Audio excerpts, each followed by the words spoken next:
आज की online class में कक्षा 10 के सभी विद्यार्थियों का हार्दिक स्वागत है। बच्चों, कैसे हो आप? उम्मीद करता हूँ सभी स्वस्थ होंगे। बच्चों, आज की क्लास में हम बात करते हैं पद्मलाल पुन्नालाल बख्शी जी का लिखा गया निबंध क्या लिखूं। इस पाठ का नाम ही है क्या लिखूं। बहुत ही इंटरेस्टेड पाठ है ये।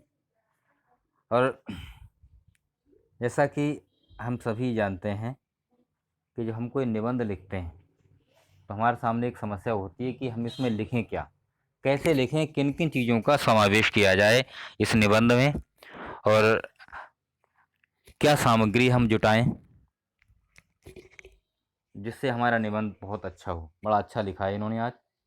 देखिए, आज हम पढ़ते हैं। मुझे आज लिखना ही पड़ेगा।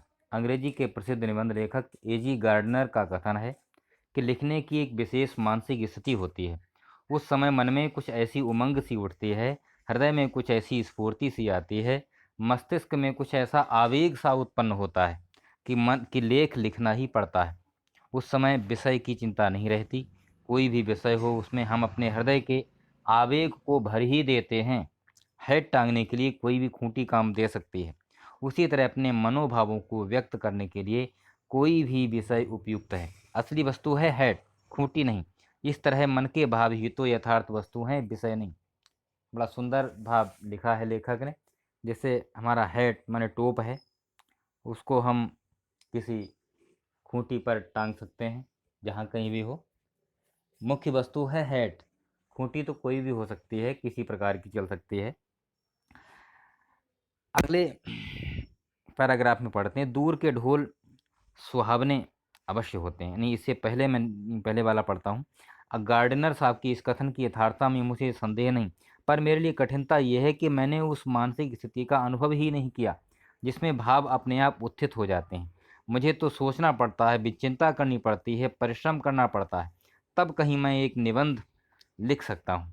आज तो मुझे विशेष परिश्रम करना पड़ेगा, क्योंकि मुझे कोई साधारण निबंध नहीं लिखना है। आज तो मुझे नमिता और अमिता के लिए आदर्श निबंध लिखना होगा। नमिता और अमिता दो काल्पनिक बच्चे हैं। नमिता का आदेश है कि मैं दूर दूर के ढोल सुहावने होते हैं इस विषय पर लिखूं। अमिता का आग्रह है कि मैं समाज सुधार पर लिखूं। ये दोनों ही विषय परीक्षा में आ चुके हैं और उन दोनों पर आदर्श निबंध लिखकर मुझे उन दोनों को निबंध रचना का रहस्य समझाना पड़ेगा। बच्चों, कोई आपसे कहे कि इस विषय पर लिखो, दूर के ढोल सुहावने होते हैं, तो आप क्या लिखोगे? अरे, इस पर क्या लिखा जा सकता है, कैसे लिखें? तो बड़ा सुंदर समझाया है लेखक ने। दूर के ढोल सुहावने अवश्य होते हैं, पर कभी इतने सुहावने होते हैं कि उन पर 5 पेज लिखे जा सकें। इसी प्रकार समाज सुधार की चर्चा अनादिकाल से लेकर आज तक होती आ रही है, जिसके संबंध में बड़े बड़े विज्ञों में भी विरोध है, उसको मैं 5 पेज में कैसे लिखूं? मैंने सोचा कि सबसे पहले निबंध शास्त्र के आचार्यों की सम्मति जान लूं। पहले ये तो समझ लूं कि आदर्श निबंध है क्या और वह कैसे लिखा जाता है, तब फिर मैं भविष्य की चिंता करूंगा। इसलिए मैंने निबंध शास्त्र के कई आचार्यों की रचनाएं देखी। एक विद्वान का कथन है कि निबंध छोटा होना चाहिए। छोटा निबंध बड़े की अपेक्षा अधिक अच्छा होता है, क्योंकि बड़े निबंध में रचना की सुंदरता नहीं बनी रह सकती। इस कथन को मान लेने में ही मेरा लाभ है। मुझे छोटा ही निबंध लिखना है, बड़ा नहीं। पर लिखूं कैसे? उन्हीं निबंध शास्त्र के उन्हीं आचार्य महोदय का कथन है कि निबंध के दो प्रधान अंग हैं, सामग्री और शैली। पहले तो मुझे सामग्री एकत्र करनी होगी, विचार समूह संचित करना होगा। इसके लिए मुझे मनन करना चाहिए। सच तो यह है कि जिसने इस विषय का अच्छा अध्ययन किया है, उसके मस्तिष्क में उस विषय के विचार आते हैं। पर यह पुस्तकाल ये कौन जानता था कि ढोल दूर के ढोल सुहावने पर भी निबंध लिखने की आवश्यकता होगी। यदि ये बात पहले ज्ञात होती तो पुस्तकालय में जाकर इस विषय का अनुसंधान कर लेता, पर अब समय नहीं। मुझे तो यहीं बैठकर 2 घंटों में निबंध तैयार कर देने होंगे। यहाँ ना तो विश्वकोश है और ना कोई ऐसा ग्रंथ जिसमें इन विषयों की सामग्री उपलब्ध हो सके। अब तो मुझे अपने ही ज्ञान पर विश्वास कर लेना होगा। कि बच्चों, पाठ थोड़ा बड़ा है, इसलिए हम थोड़ा बीच बीच से बात करते हैं। दूसरे पाठ पर देखते हैं। मुझे अमीर खुसरो की एक कहानी याद आई। प्यास लगने पर वे कुएं के पास पहुंचे। वहाँ चार चार औरतें पानी भर रही थी। अमीर खुसरो एक कवि हुए हैं, हिंदी के बड़े अच्छे कवि हुए। पानी मांगने पर पहले उनमें से एक ने खीर पर कविता सुनने की इच्छा प्रकट की, दूसरे ने चरखे पर, तीसरे ने कुत्ते पर, चौथी ने खेल पर। चार औरतें पानी भर रही थीं। अमीर खुसरो से परिचय हुआ, उन्हें, वही आप तो अमीर खुसरो कवि हो कि हाँ। तो एक ने कहा कविता सुनाओ। काय पे सुनोगे? एक ने कहा अच्छा कुत्ते पे सुनाओ। दूसरे ने कहा खीर पे सुनाओ। तीसरे ने कहा नहीं ढोल पे सुनाओ। है, एक ने कहा चरखे पे सुनाओ। तो अमीर खुसरो ने एक ही पंक्ति में सबकी इच्छा पूरी कर दी। क्या लिखा? खीर पकाई जतन से, चरखा दिया चला, आया कुत्ता खा गया, तू बैठी ढोल बजा। चारों फरमाइशें पूरी हो गई। दूर के ढोल सुहावने होते हैं क्योंकि उनकी कर्कशता दूर तक नहीं पहुंचती। जब ढोल के पास बैठे हुए लोगों के कान के पर्दे फटते रहते हैं, तब दूर किसी नदी के तट पर संध्या समय किसी दूसरे के कान में वही शब्द मधुरता का संचार कर देते हैं। इन दूर बजते हुए ढोल अच्छे तो लगते हैं, पास में जाकर के आपके कान में कोई तेज से ढोल बजा दे, बड़ा बुरा लगेगा। लेकिन वही ढोल दूर से अगर सुनाई दे तो बड़ा अच्छा लगता है।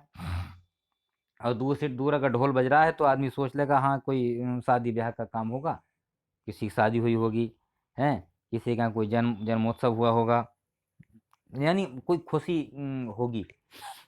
जो तरुण संसार के जीवन संग्राम से दूर हैं, उन्हें संसार का चित्र बड़ा ही मनमोहक प्रतीत होता है। और जो वृद्ध हो गए हैं, जो अपनी बाल्यावस्था और तरुणावस्था से दूर हटाए हैं, उन्हें अपने अतीत काल की स्मृति बड़ी सुखद लगती है। वे अतीत का ही स्वप्न देखते हैं। जैसे तरुणों के लिए जैसे भविष्य उज्जवल होता है, वैसे ही वृद्धों के लिए अतीत। वर्तमान से दोनों को असंतोष होता है। तरुण भविष्य को वर्तमान में लाना चाहते हैं और वृद्ध अतीत को खींचकर वर्तमान में देखना चाहते हैं। तरुण क्रांति के समर्थ होते हैं, वृद्ध अतीत गौरव के संरक्षक। इन्हीं दोनों के कारण वर्तमान सदैव क्षुब्ध रहता है और इसी से वर्तमान काल सदैव सुधारों का काल बना रहता है।